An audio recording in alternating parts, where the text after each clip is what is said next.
Bangladesh labour party কৃতজ্ঞতা প্রকাশ করছে।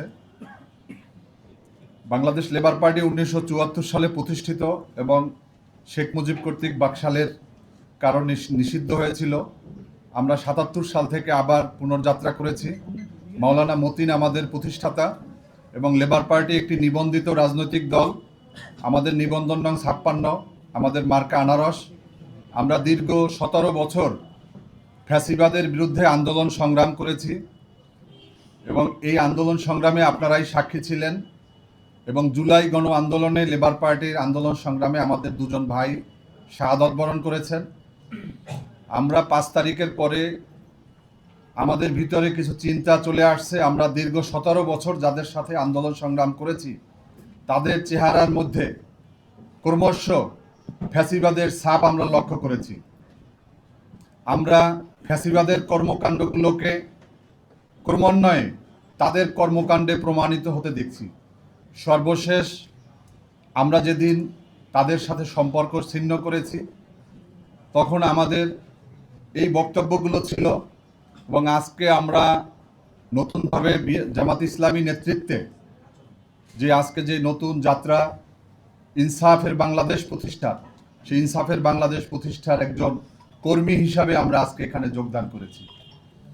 আমরা মনে করি যে দীর্ঘ 17 বছর জনগণের কাছে যে অঙ্গীকার ছিল আমাদের, আওয়ামী দুঃশাসন শুধু নয়, আধিপত্যবাদ এবং ফ্যাসিবাদ মুক্ত বাংলাদেশ।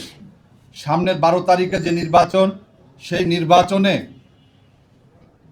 যদি গতানুগতিকভাবে শুধু ক্ষমতার পরিবর্তন হয় তাহলে দেশ, জাতি এবং জনগণের কোনো ভাগ্যের পরিবর্তন হবে না। আমরা একটা অর্থবহ পরিবর্তন চাই এবং যেই পরিবর্তনের মধ্য দিয়ে মহান মুক্তিযুদ্ধের চেতনা এবং জুলাইয়ের যে আবেদন, জুলাইয়ের যে অঙ্গীকার, জন আকাঙ্ক্ষা তা যেন পূরণ হয়।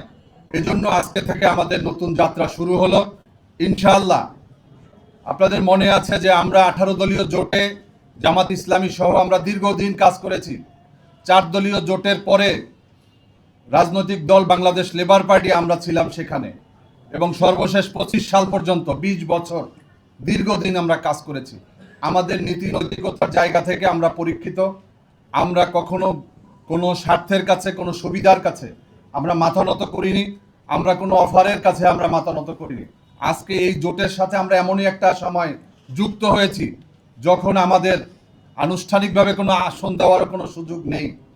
আমরা চাই যে আগামীর যে পরিবর্তন, সেই পরিবর্তন হোক ইনসাফের বাংলাদেশ এবং ডাক্তার শফিকুর রহমানের নেতৃত্বে